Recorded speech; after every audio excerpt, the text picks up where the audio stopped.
5वें दिन भी इजराइल कर रहा है ईरान पर अटैक। एक के बाद एक ऐसी जगहों को चुना जा रहा है और ऐसा लगता है कि उसने पहले से यह तय कर लिया था कि फेज वाइज उसे ये काम करना है। पहले फेज में वो क्या करेगा, दूसरे में क्या करेगा, और ऐसा लग रहा है कि अपनी योजना को वो प्लानिंग जैसा उसने किया था उसी हिसाब से अंजाम दे रहा है। और इजराइल की आर्मी का बहुत बड़ा दावा कि 5 दिन में दूसरी बार ईरानी आर्मी चीफ की हत्या कर दी है उसने। चीफ बनने के 4 दिन बाद ही अली शादमानी की हत्या कर दी गई। अली शादमानी मारे गए, शुक्रवार को मारे गए थे मेजर जनरल गुलाम अली राशिद, और अब शादमानी की बारी आ गई। शादमानी के बारे में ये कहा जा रहा है कि वो खामनेई के बेहद करीबी थे, विश्वास पात्र थे, और इसीलिए गुलाम अली राशिद के बाद उनको ये कुर्सी दी गई थी। लेकिन ऐसा तय कर लिया लगता है इजराइल ने कि कोई भी जो ऊंची कुर्सी में बैठेगा उसको उस ऊंचाई से और ऊंचे भेज दिया जाएगा। बहरहाल अगली खबर भी देख लीजिए। इजराइल के प्रधानमंत्री नेतन्याहू का बहुत बड़ा बयान। अगली खबर फ्लैश कीजिए। खामेनेई की हत्या से ही जंग रुकेगी, नेतन्याहू ने कहा। इससे संघर्ष और बढ़ेगा नहीं, खत्म हो जाएगा, नेतन्याहू ने कहा। नेतन्याहू ने खामेनेई को बताया सबसे बड़ा दुश्मन। ये बातें किधर जा रही हैं? ये क्या वाकई अब चीजें ऐसा है जो अब नियंत्रण से बाहर चली जाएंगी? ये तनाव और ज्यादा फैलेगा क्या? ईरान में क्या होने वाला है? ईरान में क्या अब वो होगा? ये कहते हैं life takes a full circle. क्या ईरान के मामले में ये अब होने वाला है? हमारे साथ मेजर गौरव आर्य जुड़ रहे हैं, आज बाहर से हमें ज्वाइन कर रहे हैं कहीं से। बहुत स्वागत है आपका मेजर साहब। एयर मार्शल पीके श्रीवास्तव हमारे साथ यहाँ मौजूद हैं और कर्नल साहब भी हमारे साथ मौजूद हैं। कर्नल शैलेंद्र, बहुत स्वागत है आपका। सबसे पहले तो मैं जरा ये समझना चाहता हूं कि ईरान हर गुजरते दिन के हिसाब से सिनेरियो ईरान इजराइल मामले में क्या दिखाई दे रहा है? मेजर गौरव। दिनेश, बहुत बहुत धन्यवाद। मैं आपको बताता हूं, सिंपल सी बात है, इंटेंट और कैपेबिलिटी 2 चीजें हैं जो हमें याद रखनी है। और ये नेतन्याहू कह क्यों रहे हैं ये भी मैं आपको शॉर्ट में समझा देता हूं। देखिए, कोई भी काम मुकम्मल अगर करना है तो आपके पास इंटेंट होना चाहिए और उस काम को करने की कैपेबिलिटी होनी चाहिए। यानी कि एक तो आपकी नियत होनी चाहिए और एक काबिलियत होनी चाहिए। ईरान के साथ सबसे बड़ी जो अभी बात है, जो नेतन्याहू चाहते हैं कि उसकी जो कैपेबिलिटी है, यानी कि उसके न्यूक्लियर एसेट्स, उसके बैलिस्टिक मिसाइल, ये सब उसको खत्म कर दे तो ईरान की कैपेबिलिटी खत्म हो जाएगी। लेकिन क्या कैपेबिलिटी खत्म होना काफी है? बिल्कुल नहीं। ईरान का इंटेंट कब खत्म होगा? जब उसकी टॉप लीडरशिप खत्म हो जाएगी। क्योंकि ईरानी लोग जंग नहीं चाहते। ईरानी लोग बड़े अमन पसंद लोग हैं, अच्छे प्यारे लोग हैं, मोहब्बत करने वाले, प्यार मोहब्बत से रहने वाले लोग हैं। लेकिन इनका जो ये टॉप एशेलॉन है ईरान का, उसने ये जिहाद का राग एक पकड़ लिया है और उसके पीछे उसके पीछे लगा हुआ है जिहाद के राग के।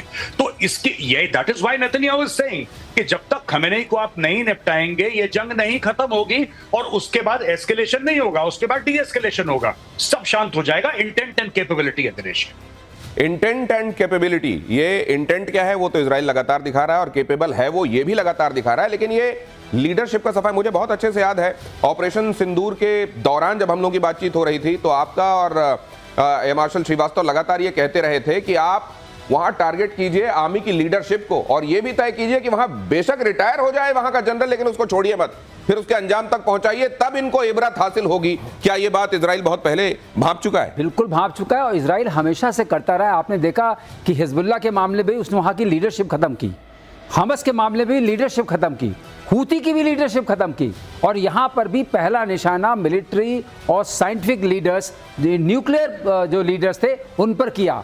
और ये इतना प्रिसाइज रहा है दिनेश, एक बात आपको ज़रूर चौंकाएगी कि ये खबर उनकी जो ज़मीनी खबर है, जो मोसाद का ऑपरेशन है, जो उनकी यूनिट 820 है उसका जो ऑपरेशन है, जो उनका साइबर ऑपरेशन है, वाह क्या काबिले तारीफ है। जो जहां होता है वहीं मार देते हैं। ऐसा कभी आपने किसी आर्मी को करते देखा है?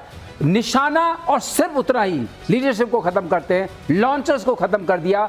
और अब वहां पर न लॉन्च मैकेनिज्म बता है, जैसे गौरव बता रहे थे कि लीडरशिप भी गई, नियत गई और उसका तरीका भी चला गया। ये बहुत बड़ी बात है। ये भी आप सोचिए कि किसी जगह सिर्फ ये नहीं कि अमुक व्यक्ति किस शहर में मौजूद है, ये नहीं, किस मोहल्ले में मौजूद है ये नहीं, किस इमारत में मौजूद है ये नहीं, उसके किस अपार्टमेंट में मौजूद है, उसके किस रूम में मौजूद है, और वो टेबल पे बैठा हुआ है या बेड पे लेटा हुआ है, इतना प्रिसाइज। और इसीलिए मोसाद को मोसाद कहा जाता है। कर्नल शैलेंद्र, क्या आप भी ये बात कहेंगे कि इस पूरे मामले में जो एक्सपर्टीज, एक्चुअली एग्जीक्यूशन तो हमको दिखाई दे रहा है, लेकिन वो जो प्लानिंग, वो जो इंटेलिजेंस है, वो असल में इसके पीछे है जो इजराइल को मजबूत बना रहा है। जय हिंद, नमस्कार। देखिए, बड़ी सीधी सीधी बात है, ये हमारे को भी पता है, हमारी आर्मी में भी होता है और हमारे स्पेशली आर्टिलरी में होता है। दुश्मन के ऊपर नुकसान पहुंचाना, उसे चोट पहुंचाना, उसे किल करना, ये अपने आप में एम को कभी अचीव नहीं करेगा।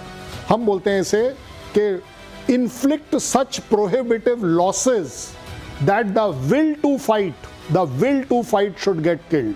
मतलब ऐसे लोगों को निशाना बनाया जाए कि उनके लड़ने की ताकत, उनकी रीढ़ टूट जाए। एक है कि उन लोगों को जिनका आप बोल रहे हैं, जैसे खमैनी हो गए, वो इस कैटेगरी में आ गए जो आपने समझाया। दूसरी कैटेगरी मैं आपको बताता हूं, लेकिन कर्नल साहब, अब तो उस कुर्सी में कोई बैठने से डरेगा जिसको उस कुर्सी में बैठा रहे हैं। मैंने ये, आपने मेरे शब्द छीन लिए, ये गलत बात है, ये बहुत गलत। देखिए, मैं आपको सीधे सीधे बताने यही वाला था। दूसरा होता है कि आर्मी चीफ, तू गया तो पिछले वाला जो है वो गया, तो तीसरा बोलता है जो हाथ ऊपर था वो थोड़ा नीचे हो जाता है कि ये नंबर लगने वाला है मेरा। सो इसको बोलते हैं again, to will is being killed.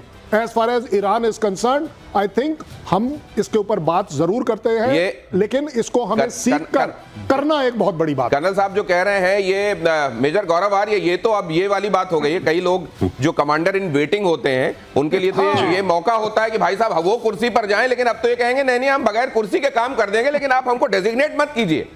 Major गौरव आर्य, बिल्कुल बिल्कुल आप दिनेश एकदम सही बात कह रहे हैं। यही चीज जैसा सर ने बताया, मार्शल श्रीवास्तव सर ने बताया, यही चीज हुई थी हमास के साथ, हिजबुल्लाह के साथ। जब नसरल्ला मरा तो नसरल्ला की जगह दूसरा आया, उसको भी थैंक यू बोल दिया इन लोगों ने। अब क्या है कि ये पूरा जो एशेलॉन है इनका, ऊपर वाला साफ कर दिया।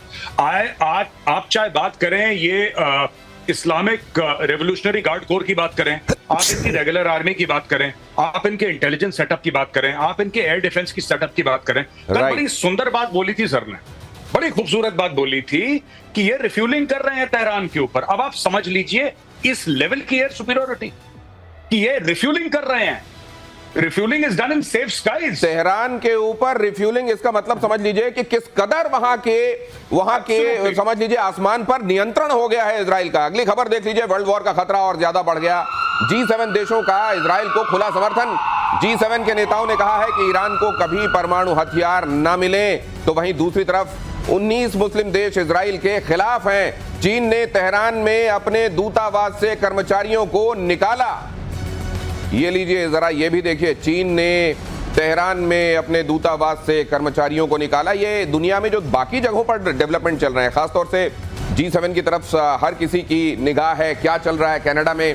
तो लोग देख रहे हैं ट्रंप वहां से क्यों चले जा रहे हैं। लोग ये भी देख रहे हैं कि ट्रंप कुछ बोल रहे हैं, इतने में कनाडा के पीएम आकर कहते हैं नहीं नहीं, अब देखिए प्रेसिडेंट के तौर पर मुझको अपनी जिम्मेदारी निभानी दीजिए, उनको बीच में रोक दिया जाता है। एक्चुअली क्या चल रहा है ये लोग जानना चाहते हैं। G7 की बैठक में क्या हुआ और वर्ल्ड ओवर क्या चल रहा है और यहां से क्या इंडिकेशंस मिल रहे हैं। मेजर गौरव, देखिए, ट्रंप तो बीच में निकल लिया है, जैसा आपने शुरू में ही अपने बयान में बताया था कि ट्रंप साहब आए, वहां पे हाय हेलो करा, हाथ वाथ हिलाए, एक दो डील वील शायद उनकी यूके से साइन होनी थी, उसको कर कुरा के ट्रंप ने बोला कि मैं निकल रहा हूं। अब इसका यह है कि ट्रंप ने ट्वीट भी करे हैं, ट्रूथ सोशल पे भी डाला है कि कुछ बहुत बड़ा होने वाला है।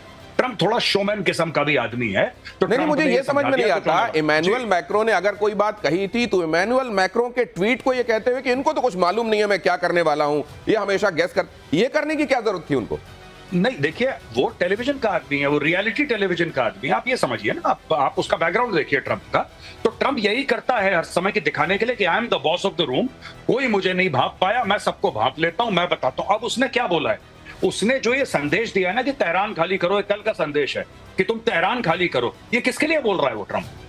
ये जो आम लोग हैं उनके लिए बोल रहा है। हो ना हो, America is getting into this fight.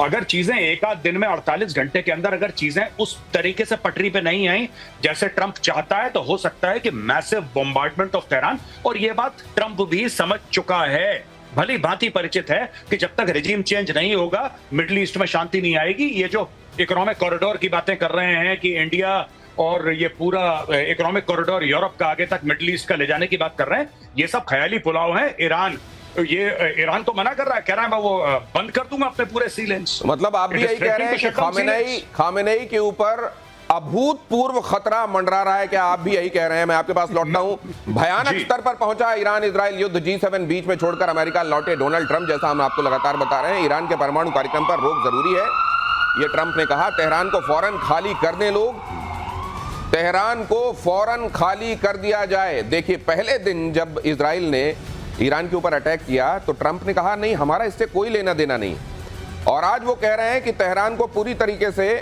ईरानी लोग खाली कर दें। अगली खबर भी देख लीजिए, फ्रांस के राष्ट्रपति मैक्रो पर भड़के ट्रंप, मैक्रो को पब्लिसिटी का भूखा कहा।